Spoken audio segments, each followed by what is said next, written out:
लंबा समय धरी विस्थापन बहु लोक मन असंतोष अच्छी एवं एक वन टाइम सेटलमेंट थरे जहाँ जहाँ समस्या अच्छी कौन प्राप्य मिल जी मिली से पर्याप्त अच्छी कि नहीं एवं तादरे से जो मैंने वंचित होती जहाँ जहाँ पाइबापी से हकदार थे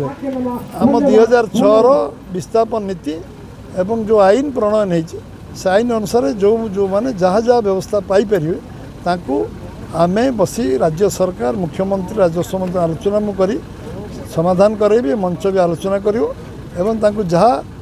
ताकर न्याय उपयुक्त प्राप्य ताकू मिल निश्चित रूप से आज आम बुढ़ी अंचल मीटिंग रे आसीलु भारतीय जनता पार्टी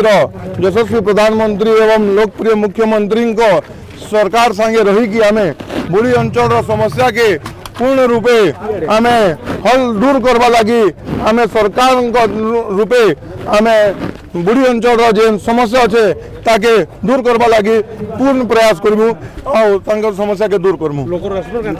लोक आशीर्वाद मु भाभी भी नी कि एते बढ़िया मत आशीर्वाद जेन प्रकार बापा के से माने देउथिले समाज सेवक रूपे से प्रकार आशीर्वाद मते भी मिलुची निश्चित रूप से आसंता 11 तारिख दिन आपण माने जानी पारबे केनता आशीर्वाद मते से माने दउछ।